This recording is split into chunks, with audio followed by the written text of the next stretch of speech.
Being a producer and also being in a go-go band affects my creative process. Basically just going off like the audience, just knowing what type of music they like, sounds,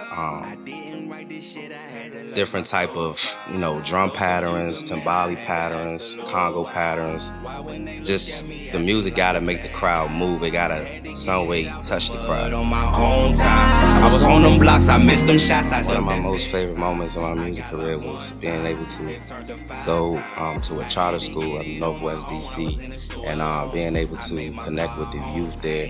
It's a lot of youth that's going through, life struggles at a young age. So being there and being able to produce music and create with them and vibe with them and just being in their presence just gave me, that was just a memorable moment. Wasn't for me. Had one that try to set me up and get projects that I have coming out currently. I Got It Back, featuring Lil Reza. That's out right now on iTunes and Amazon. I'm also working on an EP. I'm finishing up right now.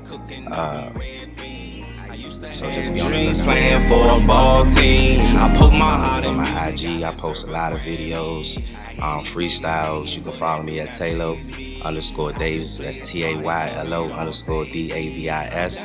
You can also follow my entertainment company, Lymestar ENT, on IG as well. I know I'm living right.